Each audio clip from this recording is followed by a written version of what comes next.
Bismillahirrahmanirrahim. Welcome to the Cantab Publisher video lessons. Before starting the lesson, dear student, you must have with you class 5 English textbook, resource pack and summer pack. Resource pack is for parents and teachers guidance. You can also download it from Cantab Publisher official website. We will start our lesson from unit number 2, the greatest reformer. SLOs of this lesson is recall the use of punctuation learnt earlier. Look at the page number 18. Dear students, I hope we have learned all the punctuation in your previous class too.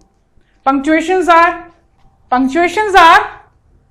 comma, exclamation mark, apostrophe, full stop, bracket, hyphen. In this lesson, we will discuss the use of commas in different way. Now look at here at this page. Commas are and full stops are the most frequently used punctuation marks. Commas customarily indicate a brief pause. They are not as fine as a full stop. Brief pause मतलब थोड़ा सा हम sentence में क्या है रुकते हैं, थोड़ा सा pause लेते हैं. We use comma to separate words and word groups in a simple series of 3 or more items.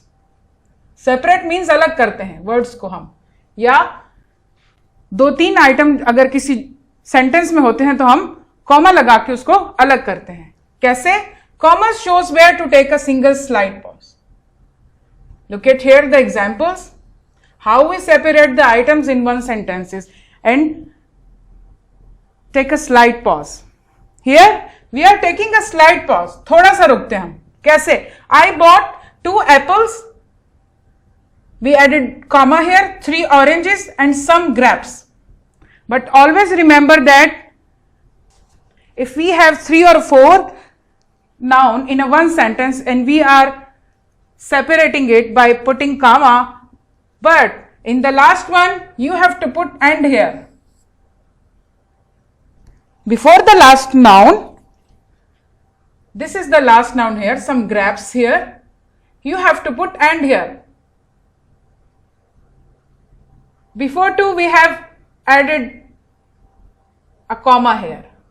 1, 2, 3 nouns we have in this sentence.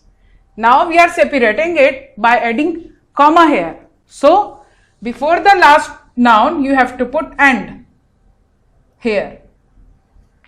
Look at the second example. He enjoys tennis, badminton, skating and football. Here we have 2 commas here and 4 nouns. Tennis, badminton, skating and football. And we have added and here before the last noun, the football. And before that we have added 2 commas here to separate the items in a sentence. Now look at the third one.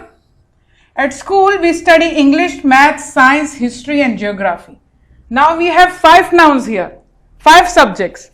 English, Math, Science, History and Geography. And how many commas we have here? 1, 2, 3, 4. Yes, 4.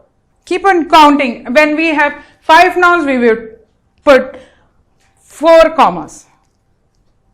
When we have 3 nouns or 4 nouns, we will put 2 commas here. So this is the one use of comma here. Simply to separate the items in a sentence, to take a slight pause in the sentence. Now look at the second one. We use commas between adjectives when we use several of them to describe. How? Adjectives, we have discussed this in our class of parts of speech. Adjectives are those which describe, is that part of speech which describes a noun, its color, opinion, size, smell, etc. like red, blue, tall, ugly, sour, sweet, intelligent. These are all the adjectives. It can be positive or it can be negative one, both. Here, how we will use commas in a sentence when we have adjective in a sentence. Look at the first example here. A giraffe is a tall, long-necked and long-legged animal. Here we have three adjectives here: tall, long-necked and long-legged. But again, you will not put and here, but you will not add anything here. Just put commas here before the last one, like we have hit here. We have comma after tall, the adjective, long-necked. After long-necked, we have a comma here, and we will not put any comma in the last one because it's a last object, it's the last adjective. Now look at the second example here. He is a tall, handsome, smart and ambitious young man. Here we have, if you look at the both sentences, we have a noun here, animal and man. If we have adjective before animal, so how many adjectives we have here?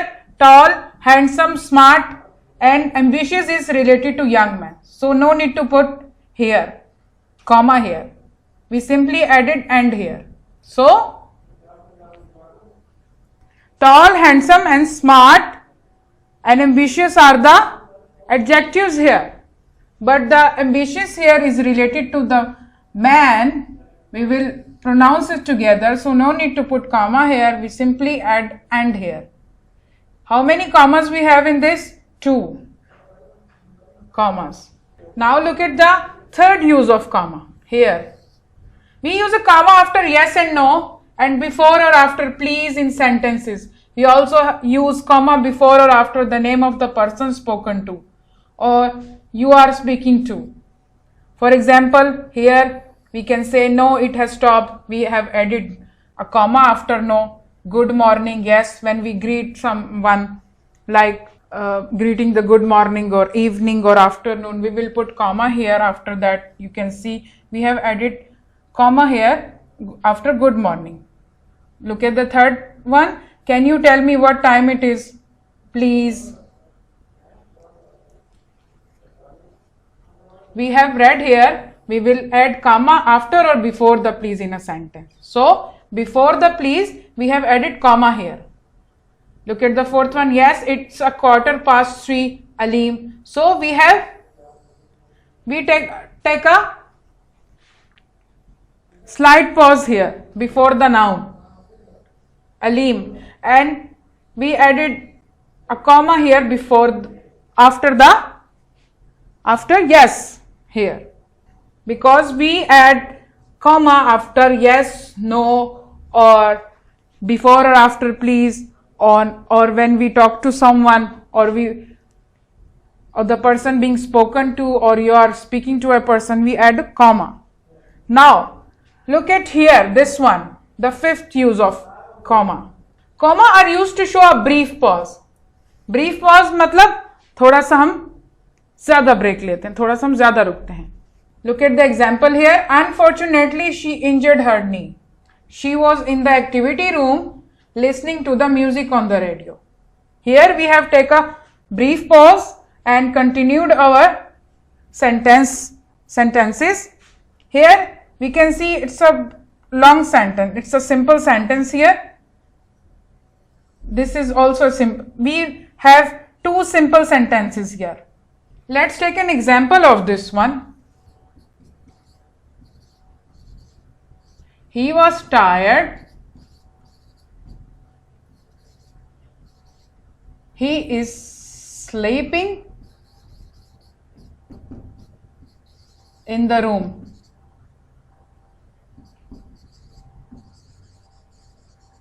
Here we have added a comma here because we have to take a brief pause here. It's a complete sentence. He was tired. It's a complete sentence. Subject plus verb. Here the he is subject and tired is a verb. Verb means action here. So, and this is another simple sentence. He is sleeping in the room. So, when we take a brief pause between 2 sentences, we add comma. We simply add comma between them. Dear student, these are the rules to remember for the use of comma. Use comma after each adjective except the last one. No comma between the last adjective and the noun. For example, Alice prefers black Italian leather furniture. Here, look at here. The black is an adjective, Italian is an adjective, and leather is an adjective. So, we will not add comma here between the leather and the furniture. Okay? These both, we have put commas here only between the Italian and the black and the Italian and the leather. Rule number 2, if an adjective has two words, do not put a comma between the words. For example, these are delicious, huge chocolate chip cookies. No need to put comma here. Like delicious and huge is an adjective here. So, no need to put comma here. We will simply say these are delicious huge chocolate chip cookies. No need to put comma here. These are the very important rules to remember when you use comma in adjectives. Now look at the exercise. Punctuate these phrases using commas. Look at the first one. Some cold, clear, sparkling water. So, cold is an adjective here. Clear is also an adjective because it is telling you about the water, that it's clear. And sparkling is also adjective, but we will not put any comma here because it is with the noun here. Look at the B. A huge, ugly, awkward monster. Huge is an adjective, ugly is an adjective, and awkward is also an adjective, but it is linked with the monster and the last adjective, so we will not put any comma here. Look at the C1. A cool, shady green forest. Here, cool is also an adjective, shady is also an adjective, and green is also an adjective. But here the forest is noun, so we will not put any comma between them. Look at the D. A dirty, careless, illegible writing. Dirty is an adjective, careless is an adjective, also illegible is an adjective, and writing is a noun here. Look at the E. A mean, spiteful, nasty person. Mean is also an adjective, spiteful also an adjective, and nasty is also an adjective, and person is a noun here. So we will not put any comma between them. Look at the B. Rewrite the sentences, put in a comma where necessary for the reader to make a short pause. You have to take a short pause here, which we discussed. The use of short pause we discussed in this lesson earlier. So you have to put it here. Look at here. The river Indus, which flows through Pakistan, is a mighty river. Here we are specifically talking about the Indus river here. So we will add a comma here, yes, after the river Indus. And here the Pakistan is also a proper noun and a specific noun here, proper noun. So we will also put a comma here. I know you people are familiar with the proper and common noun. Common noun are general noun and the proper noun are specific names of city, person, and things. Look at the B. The boy who had broken the window pane was punished. Yes, we are talking about the boy here. Boy who had broken the window pane. Yes, the window pane. So we will put two commas here to take a short pause in the sentence. Now look at the C. Umar, our next door neighbor, is a nice fellow. Here Umar is a specific noun, a proper noun, so we will put a pause here. Our next door neighbor is a nice fellow. Okay, here the next door is a compound noun. When we combine two nouns together, it has a proper meaning. It's called a compound noun. We have discussed the use of hyphen in our previous class, so we will put a hyphen here. The next door. It's a compound noun. It makes sense. We have two nouns here, the next and the door. Now look at the D. Lahore, the provincial capital of Punjab, is my native city.